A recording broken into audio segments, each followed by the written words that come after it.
Lorsque l'on parle de réalité virtuelle, on est à peu près tous d'accord pour dire que ça nous a quand même bien changé la vie. Et c'est le cas également pour les entreprises.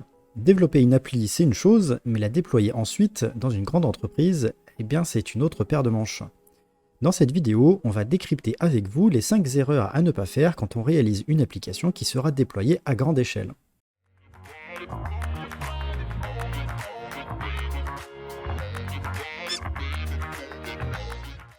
Erreur numéro 1, ne pas comprendre son public cible.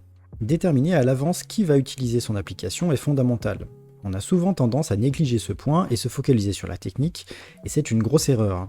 Il est essentiel de réfléchir en amont à la façon dont les utilisateurs finaux vont se servir de l'application. Les usages doivent piloter la technique et pas l'inverse. Cela entraîne de nombreuses considérations stratégiques, comme par exemple le type de matériel le plus approprié ou la façon de distribuer les applications. Une fois le contexte posé, le travail de conception peut démarrer. C'est à partir de là que l'on peut proposer la solution technique qui répondra le mieux aux besoins et contraintes exprimés. Il faut garder en tête à ce moment-là certaines variables concernant les utilisateurs, leur âge, leur niveau de familiarité avec la réalité virtuelle ou encore leur métier. Erreur numéro 2, ne pas connaître l'environnement du client. Avant même de commencer à penser au déploiement de votre application, il faut examiner attentivement l'organisation du client et identifier les personnes clés qui seront impliquées dans le projet. Dans les grandes entreprises, les validations hiérarchiques peuvent être nombreuses. Et il faut le prendre en compte car cela aura sans doute un impact sur les délais de réalisation, de validation et de déploiement. Il est essentiel que les interlocuteurs soient alignés sur les objectifs de l'application, les possibilités et limites, ainsi que les contraintes de déploiement futures. Une bonne compréhension de ces points par tous les acteurs facilitera la mise en œuvre d'une solution qui va satisfaire tout le monde.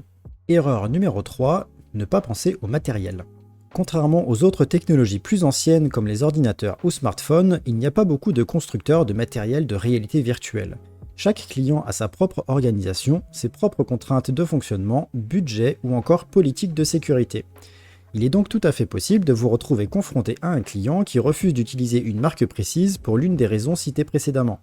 C'est là que vous devez faire briller votre expertise et votre connaissance du marché pour proposer une marque alternative qui réponde aux attentes.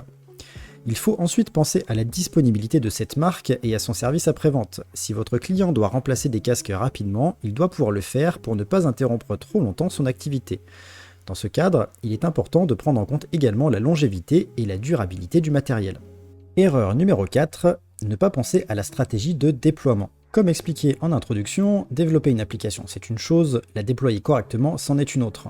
Selon les besoins et contraintes de votre client, vous aurez plus ou moins de marge de manœuvre sur la façon de déployer cette application. Il est possible de se retrouver confronté à des politiques de sécurité interne qui vont venir complexifier le déploiement.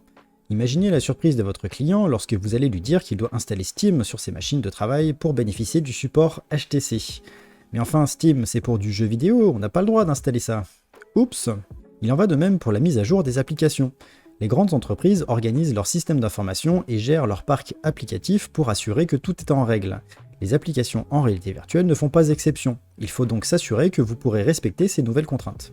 Erreur numéro 5, l'excès de confiance.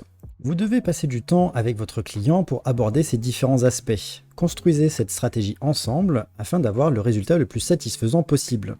Les besoins de chaque client sont uniques, alors apportez-y une réponse unique. Si vous rencontrez des difficultés lors de cette phase, vous devriez envisager de travailler en collaboration avec des spécialistes de ces questions. L'équipe d'AuthorTech peut vous accompagner afin d'éviter les pièges courants et assurer que la réalisation et le déploiement de votre projet se feront dans de bonnes conditions. Alors contactez-nous. Pour conclure, la réalité virtuelle vient avec son lot d'avantages et d'inconvénients. Cependant, le gain peut être très significatif lorsqu'elle est mise en place correctement et avec une vision à long terme.